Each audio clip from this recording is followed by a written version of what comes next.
तो हमें यहाँ पर 2 लाइन गिवन है और हमें गिवन है कि ये इंटरसेक्ट कर रही हैं, तो उनका y कोऑर्डिनेट 1 हो जाता है।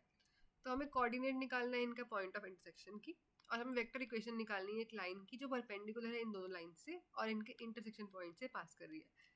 तो हम पहले निकालते हैं इन दोनों लाइन्स का इंटरसेक्शन पॉइंट। तो वो निकालने के लिए हम पहले लाइन्स को स्टैंडर्ड फॉर्म में लिखते हैं। तो हमारी जो फर्स्ट लाइन है उसकी स्टैंडर्ड फॉर्म हो जाएगी ये y/(-1) और z+1/0। सिमिलरली इसकी स्टैंडर्ड फॉर्म हो जाएगी ये। अब इनका हमें निकालना है इंटरसेक्शन पॉइंट, यानी x y z जो इन दोनों को सेटिस्फाई करते हैं।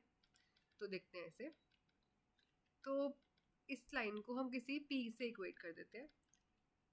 इस लाइन का जनरल पॉइंट निकालते हैं x y z क्या होगा। तो अगर हम इसको p से इक्वेट करें तो x आ जाएगा 3p+1, y आ जाएगा -p और z आ जाएगा -1।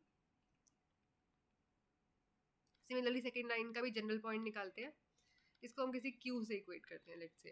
तो x आ जाएगा -2q, y आ जाएगा ये और z आ जाएगा ये। अब हमें इनका पॉइंट ऑफ इंटरसेक्शन निकालना है, तो दोनों की x की वैल्यूज इक्वेट कर देंगे, y की और z की। तो यहाँ से हम देख सकते हैं q -2 आ रहा है -1 के इक्वल, तो q हो जाएगा -1 + 2, q आ जाएगा y 1 के इक्वल्स। तो y और x निकाल लेते हैं, इसे लिखते हैं। तो हमें z के कोऑर्डिनेट्स मिल गए, बाकी इक्वेशन में सेटिस्फाई करके y 1 मिल जाएगा और z -1। तो ये हो जाएगा हमारा पॉइंट ऑफ इंटरसेक्शन 2 1 -2 और 1 -1। अब हमें एक क्वेश्चन में निकालनी थी vector equation of a line जो कि परपेंडिकुलर है बोथ द लाइंस के और पास कर रही है पॉइंट ऑफ इंटरसेक्शन से। अब हमें पता है general vector equation of a line होती है ये, जहाँ पर ए होता है लाइन का पोजीशन वेक्टर और बी होता है जिस वेक्टर की लाइन पैरेलल होती है।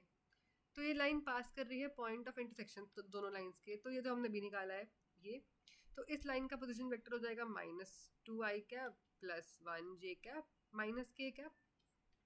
अब बी निकालते हैं। अब हमें गिवन है कि जो हमारी लाइन है वो परपेंडिकुलर है दोनों लाइन से। तो हमें पता है अगर हम दोनों लाइन्स का क्रॉस प्रोडक्ट ले लें तो हमें वो वेक्टर मिल जाएगा जो x से भी परपेंडिकुलर है और y से भी, क्योंकि क्रॉस प्रोडक्ट होता है x से परपेंडिकुलर और y से भी। तो हमें बी वेक्टर मिल जाएगा दोनों लाइन्स का क्रॉस प्रोडक्ट। तो इसे लिख लेते हैं। तो ये है हमारा x वेक्टर, ये है हमारा y वेक्टर, इन दोनों का निकालते हैं क्रॉस प्रोडक्ट। तो i j k 3 -1 0 -2 2 1, इसका डिटर्मिनेंट लेंगे, इसको सिंप्लीफाई करेंगे, क्या आ जाएगा हमारा बी वेक्टर, पुट करते हैं लाइन की इक्वेशन में, तो ये हो जाएगा हमारी रिक्वायर्ड लाइन।